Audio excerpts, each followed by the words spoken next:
Good afternoon, and thank you for joining us for an MP webinar covering Semiannual, our HR Legislative Update, 2022 Regulatory Alerts and Guidance. I'm Katie Kreider, Marketing Specialist here at MP. For those of you joining us on a webinar for the first time, MP is a full-service human capital management company. We offer a complete suite of products and services to support organizations through the entire employee lifecycle, including recruiting, HR, payroll, benefits administration, time and attendance, and compliance assistance. We support our clients with cutting-edge technical solutions, as well as proactive, reliable service and a deep HR and payroll expertise.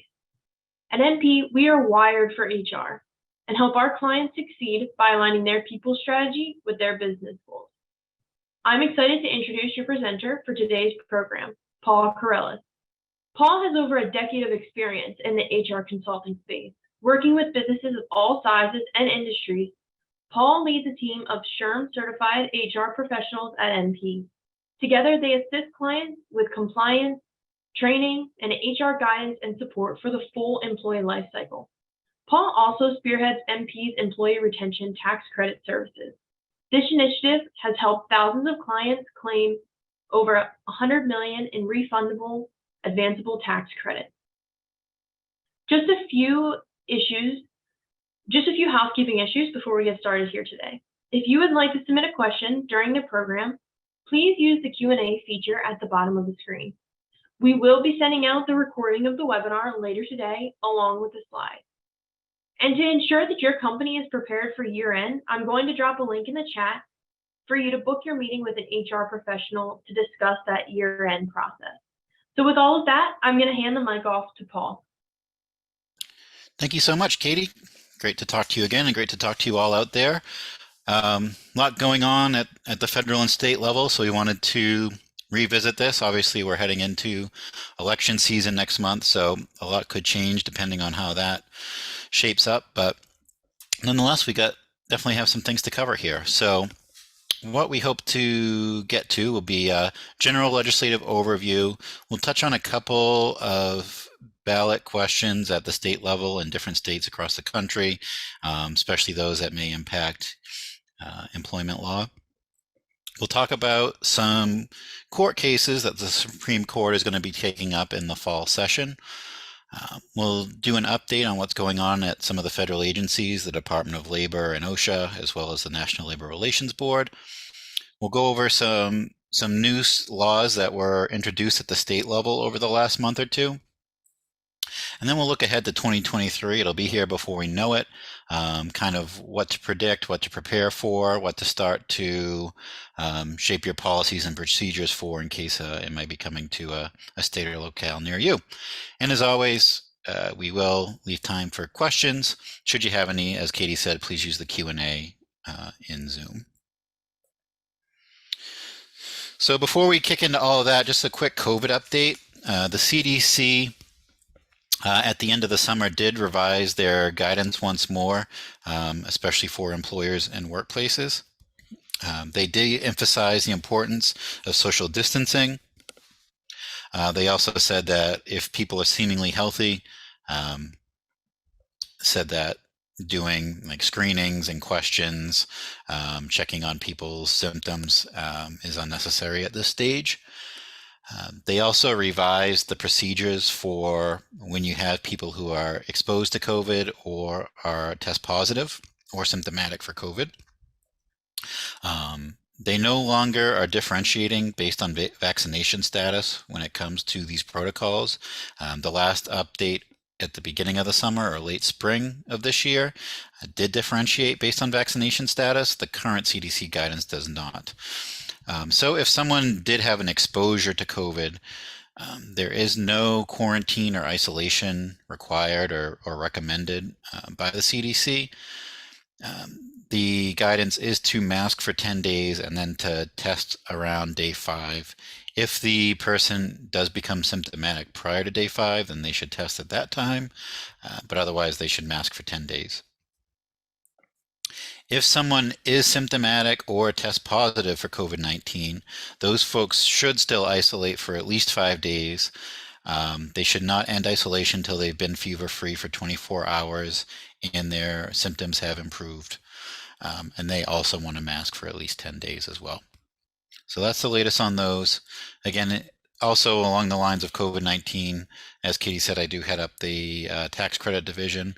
There are still many businesses who haven't taken full advantage of employee retention tax credits. So if you're one of those, it is certainly worth exploring. On to the legislature. So Washington is gearing up for the midterms. I'm sure you're already seeing the ads. Just about all the states, I believe, now have completed their primaries. So we've got the battle in full swing.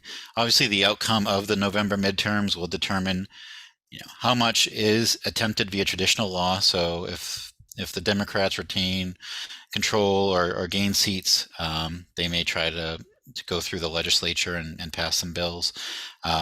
If not, there might be more via executive order and agency rules. So we'll see how that plays out.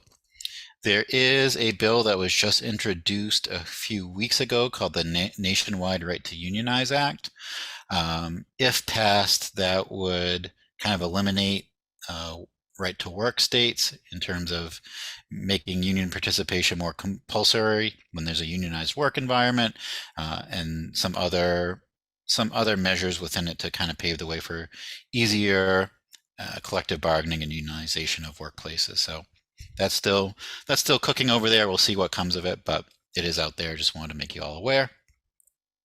The administration also did recently declare and clarify that they're not going to be enforcing the vaccine mandate on federal contractors that had been announced by executive order last year. So if you do have federal contractors, they will not be subject to a vaccine mandate.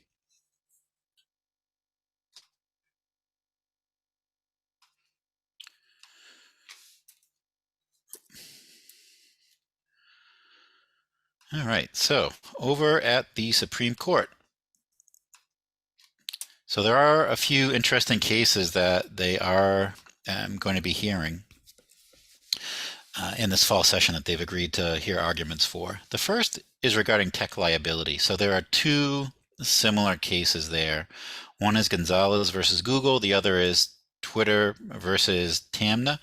So in both of these cases, the family members of the plaintiffs had a relative or loved one who was killed as a result of a terrorist action.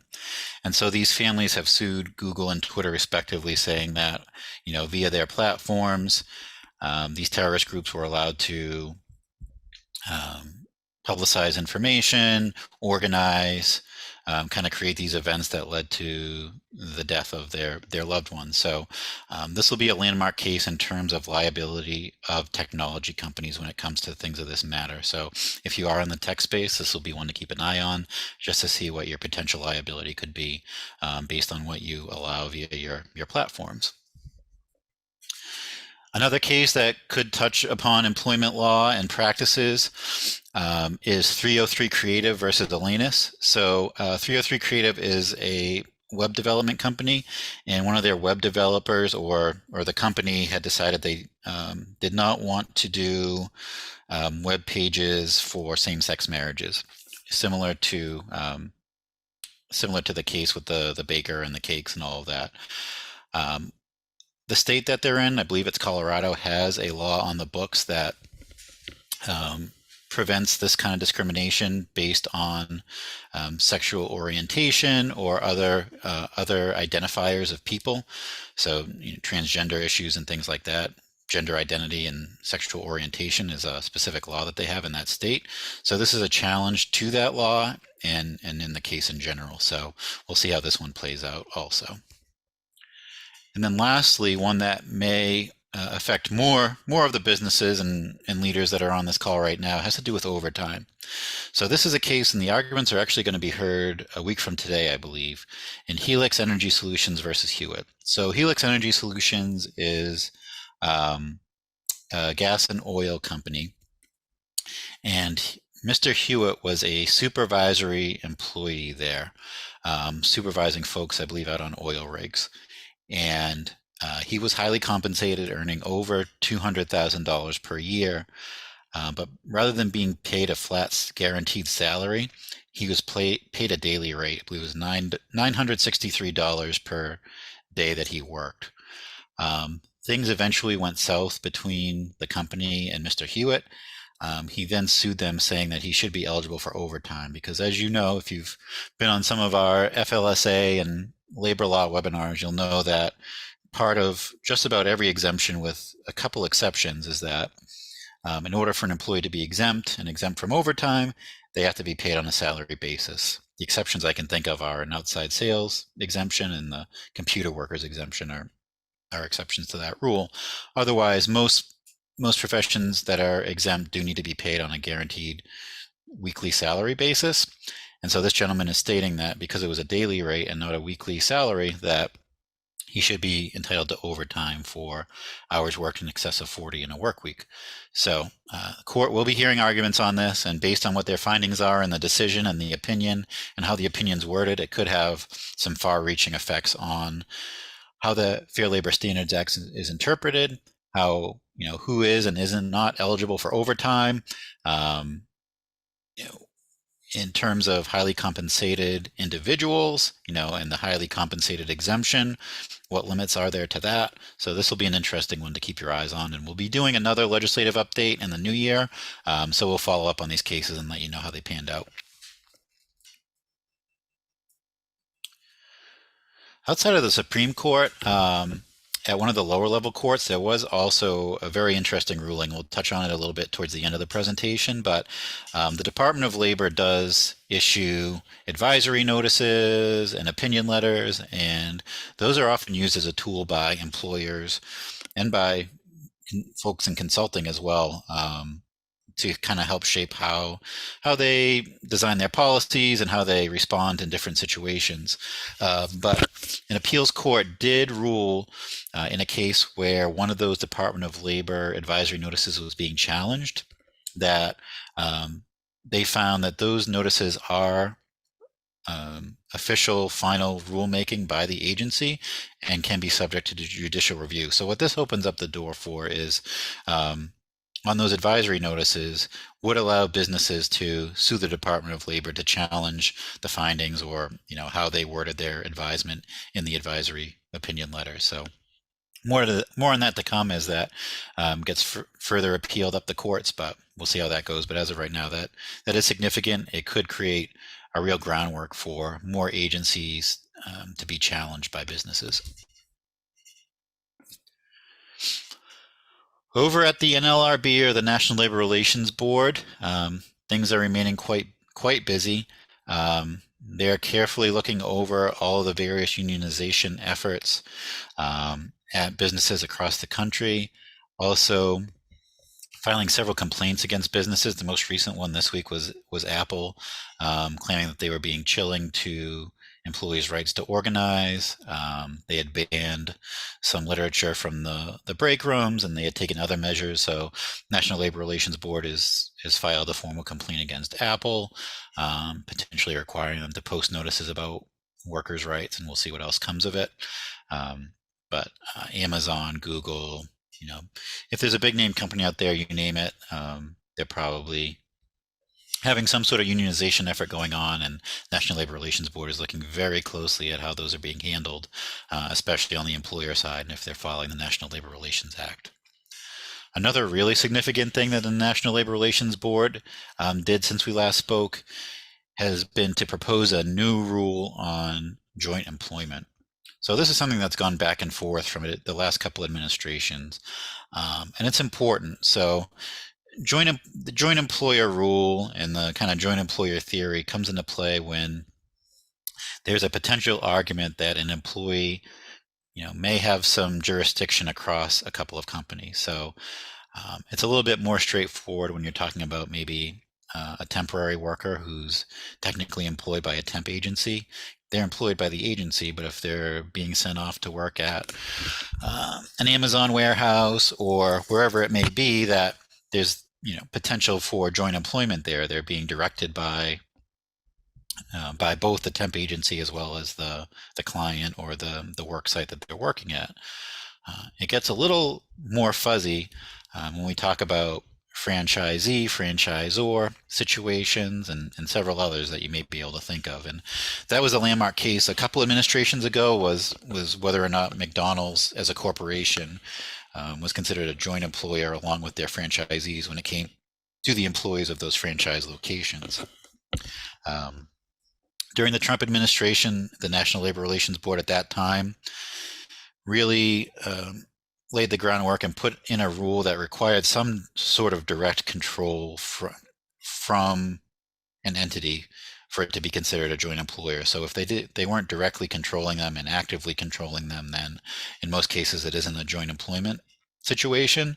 What this new rule suggests is that indirect control could be at play. So if corporate McDonald's had the right to potentially change the hours or working conditions of an employee based on the franchise agreement, that could create a joint employer. So McDonald's could potentially be a joint employer of these franchise employees, and in turn, and why it's important, be liable for the actions of that franchisee potentially, because they're sharing some of the employment responsibility as well as some of the liability and exposure. So if you're in a business that could potentially have some sort of joint employment play, you're going to want to keep an eye on that. It's currently in the public comment stage, so they've issued the proposed rule and now goes through the public comment period. They'll then take in those public comments, issue the final rule, and have an active date for that final rule. So keep your eyes peeled there.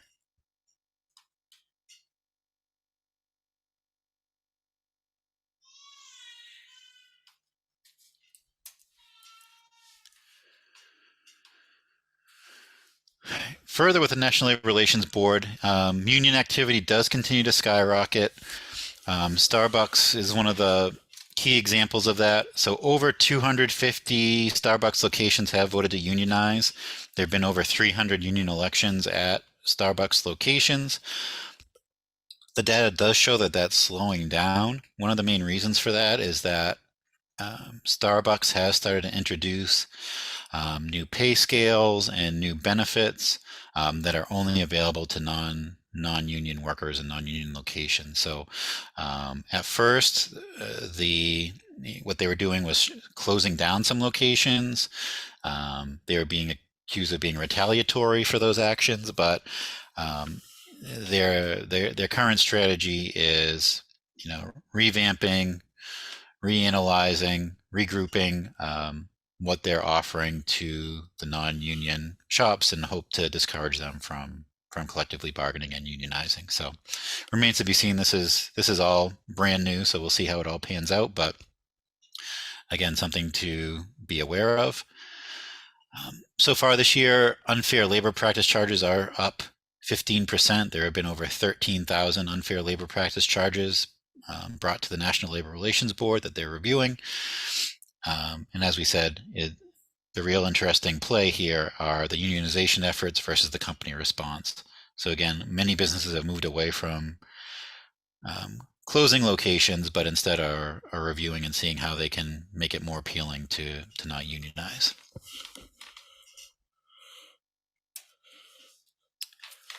Over in the Department of Labor, OSHA especially, which is an arm of the Department of Labor, has been busy. They have announced that they'll soon be releasing the final rule and the workplace standards for COVID-19 in the healthcare industry. That's definitely being brought with some argument, given where we are in terms of the timeline of the COVID-19 pandemic. But OSHA still says they're going to be releasing some standards there that expected to be there will be that businesses in the healthcare industry will need to have a written and documented plan for responding to COVID-19 and the measures that they're taking. And we'll see what else comes of it, but OSHA will be releasing that soon.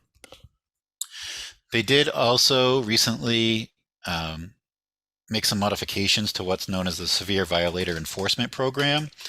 So this is for businesses that have multiple or willful violations of OSHA codes. They end up on a publicly published list of severe violators. They've made it easier for businesses to land on this list, and they've also changed the guidelines for getting off of the list in terms of how to do so and what you need to do to be removed from that list. If you are on the severe violator enforcement and a member of the program, in addition to being publicized, you're also subject to repeat audits and inspections for a period of up to 2 years. And assuming that there are further violations, and that could carry on indefinitely.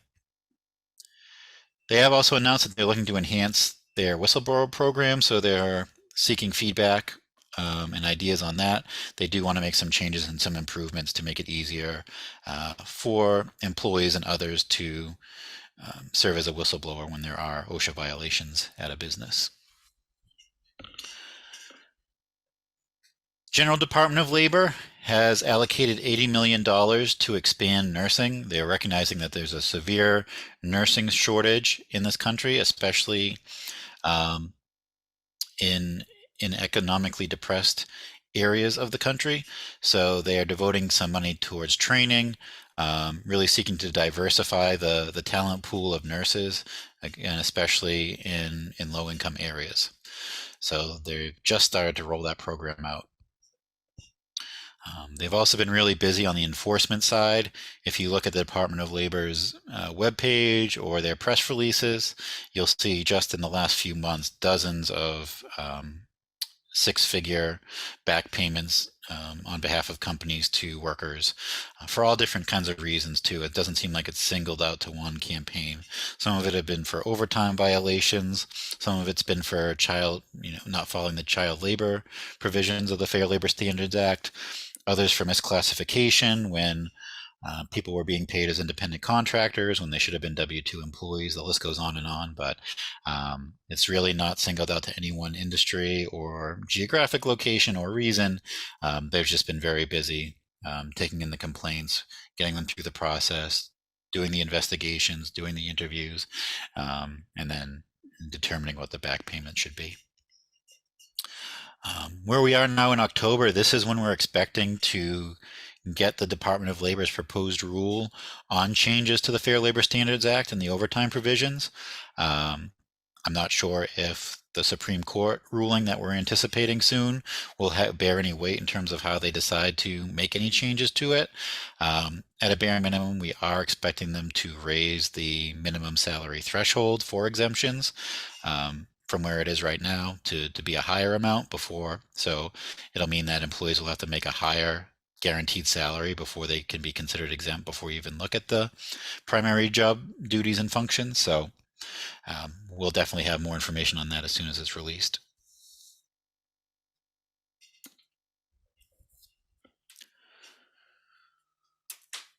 Over at the state level, so California, in terms of their legislature and the lawmaking, they have definitely no longer in pandemic mode in terms of keeping busy. So there's a law in the California books that in a legislative session and in a year that any bills that pass have to be signed into law by September 30th. So last week, Governor Newsom was quite busy. There are over 10 new employment laws signed in California. Some of them are relatively minor, but some of them are pretty big. The one getting the most notoriety is pay transparency. So a couple pieces to that. Most employers in California, or if you're hiring in California, are now going to be required to include the pay range and pay scale on their job posting. So you'll no longer be able to post a job in California without including the pay range along with it. There's also going to be enhanced and expanded pay data reporting required by larger businesses. I believe it's 100 employees or more. So they're going to have to report to the state fairly similar, but a little bit different from EEO1 reporting. There's a little bit more to it in terms of the breakdowns and the categories, but they will have to be also reporting pay data to the state, not just the Equal Employment Opportunity Commission. They're also developing a special counsel to protect fast food workers. There's a little bit of debate going on right now in terms of what level of restaurant and business would fall into that. Obviously now there's that pretty significant fast casual segment, so that's being hammered out as we speak. And then also in California, they did pass a mandatory unpaid but required bereavement leave provision. So the categories for the bereavement leave match up with the state's Paid Family Medical Leave Act in terms of who would be a covered individual that I believe it's 5 days of bereavement leave are approved for.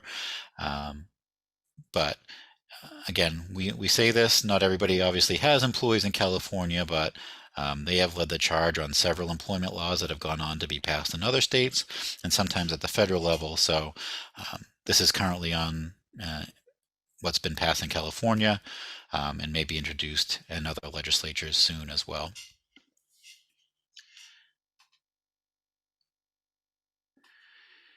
As for ballot questions in countries coming up in states across the country coming up in November, Illinois, similar to that Senate bill that I talked about, is going to have a ballot question regarding a workers' rights bill that would, again, pave the way for easier collective bargaining, easier unionization, clarifying and eliminating any chance of a right to work scenario in terms of choosing whether or not to unionize or to be a member of the union if you are employed in a unionized work environment.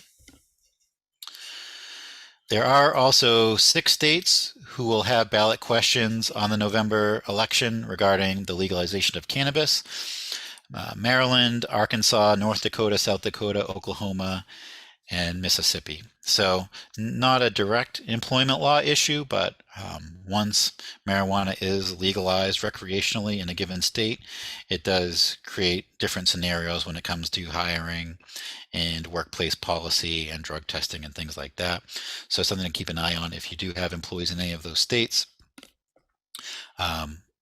whether or not you need to change your drug testing policies, cannabis policies, things like that.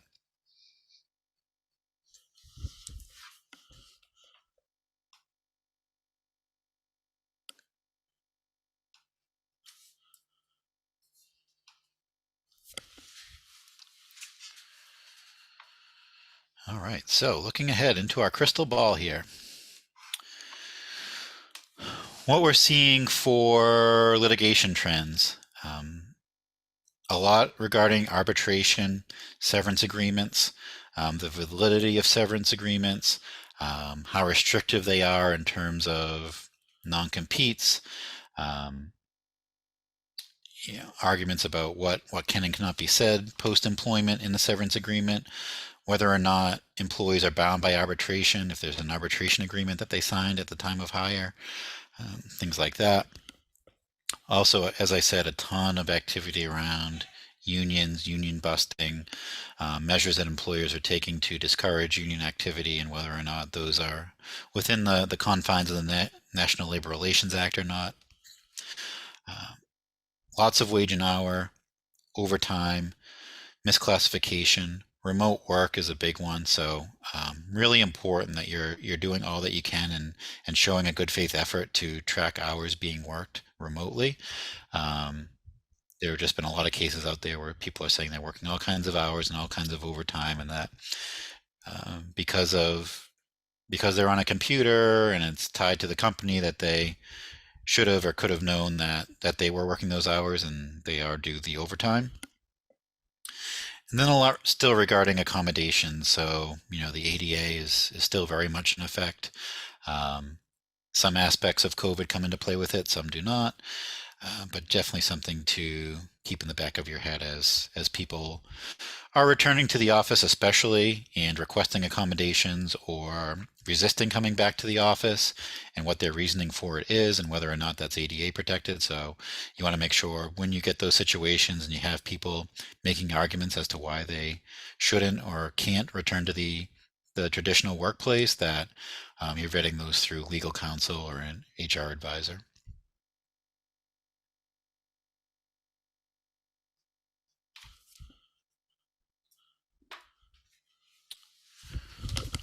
So, some more things to look for.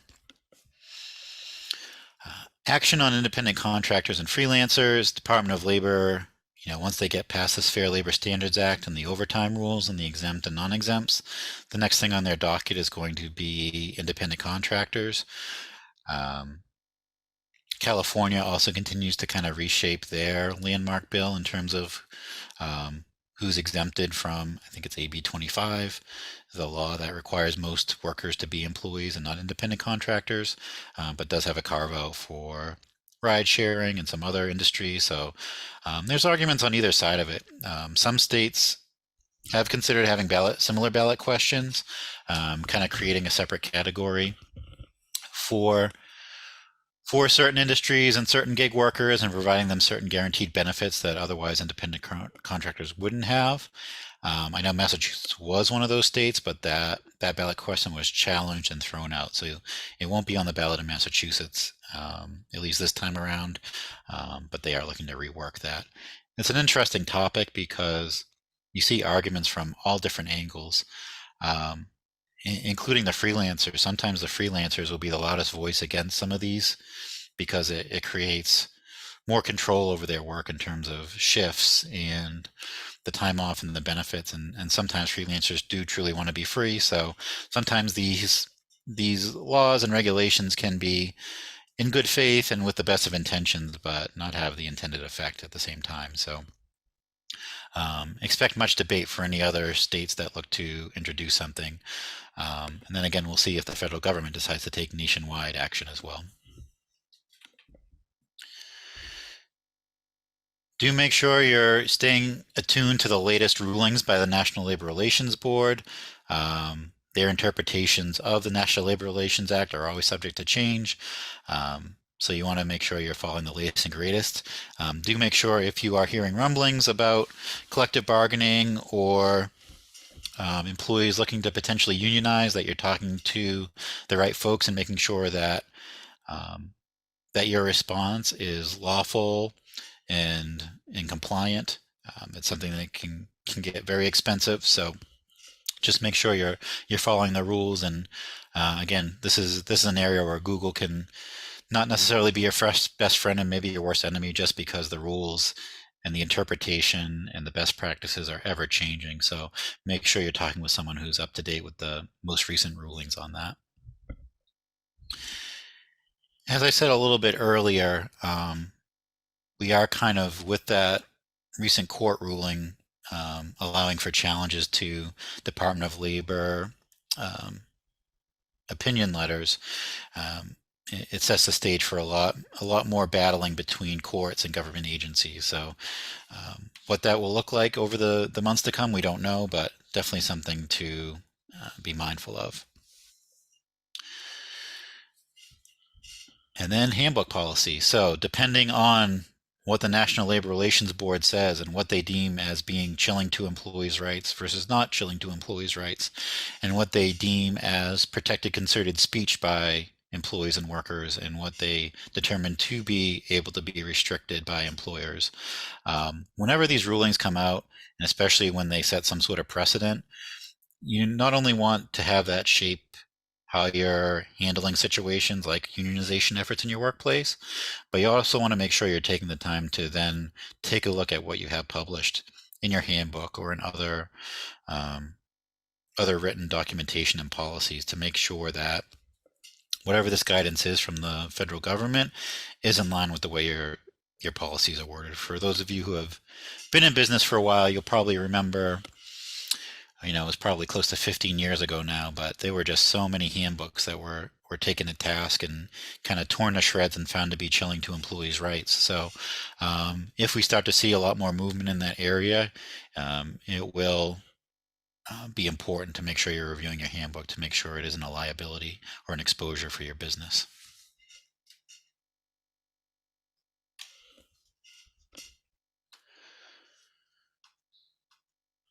All right, so it looks like we do have a couple questions.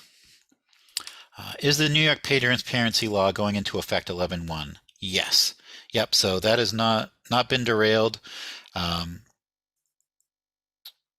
Similar to the California one that just passed, New York City This is New York City, to be mindful, not necessarily all across the state. You do in New York City have to have job postings, do need to include the minimum maximum salary range or hourly rate being offered for a position. So thank you for bringing that up. And then another question is, just to confirm, is the California bereavement leave unpaid? Yes. Yep. So it can be paid. It can be paid. It can be unpaid, but it is up to 5 days off, and it is job protected, but can be unpaid.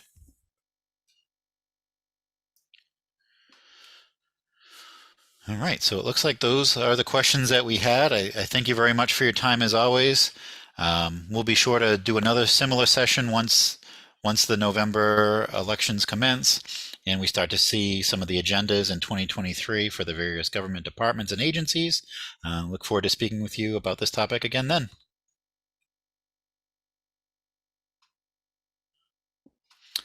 And I'll hand things back over to Katie. Thank you. Awesome. Thank you, Paul. To learn more about MP's HR compliance services for employee handbooks and more, schedule a quick consult with one of our solution specialists. I just dropped the link in the chat that will connect you with an NP team member. Also links to the upcoming webinars next week covering some of the topics that Paul hit today. You can visit our website or call 774-266-6497 for more information. Be sure to join us next week on 2 webinars, one covering the ERC program with funding for businesses impacted by COVID, and the other on 2023 hiring, recruiting secrets, and innovative tools for success. Visit our website to register and to see the full calendar of upcoming events and available resources. We will be sending out a recording of today's webinar along with the presentation slides this afternoon. Thanks for joining us and have a terrific day.